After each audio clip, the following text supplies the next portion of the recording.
Welcome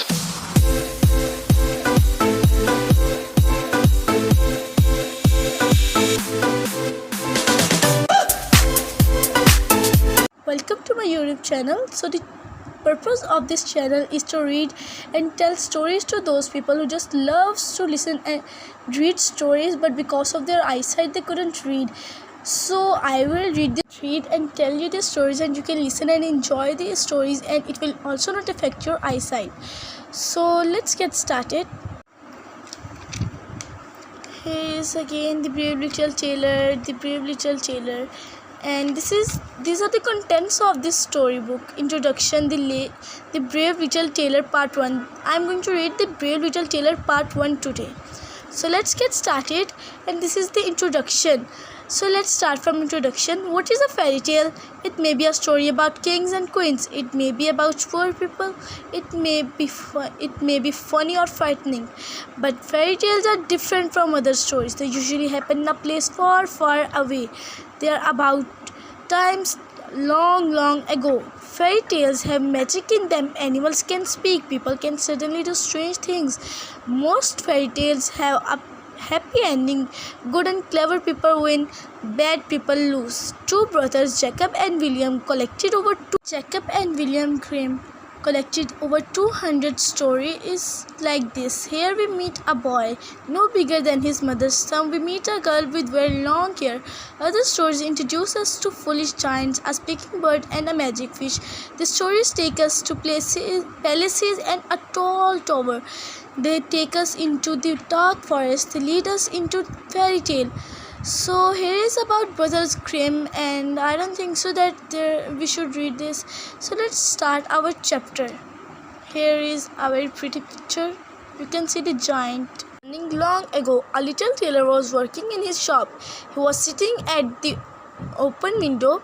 He had scissors, pin, and needles. He was making a jacket. The little bird inside it was singing happily. A woman came along the street. She was carrying a heavy basket. "Sweet jam, buy my jam," she called. The tailor put his head out of the window. "I'll buy your jam," he called out. Every pot of jam in her basket. Then he bought one pot.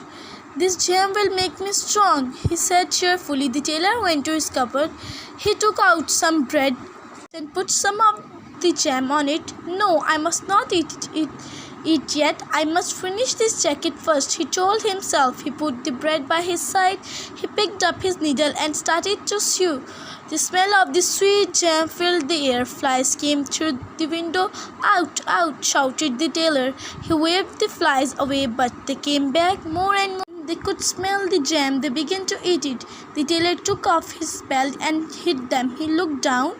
There were 7 dead flies on the table. 7 dead flies at one blow, he said. "I tell everyone in the town about this." He picked up his needle again.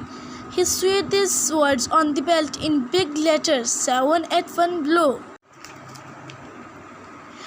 He looked at his work, very pleased. "I won't tell just the whole town," he thought.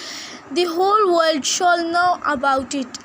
This town's too small for a brave man like me. I shall go out into the world." The little tailor got ready for his big adventure. He put a piece of old cheese in one pocket. He put his bird in the other pocket. He put on his belt into the street and left the town. A giant. The tailor soon met a great giant sitting on a rock. "Good day, friend," said the tailor. "You are looking out at the world, I see. I'm going into the world myself. Would you like to come?" The giant looked down at him. "You silly little man," he said. The tailor pointed at the words on his belt. 7 at one blow.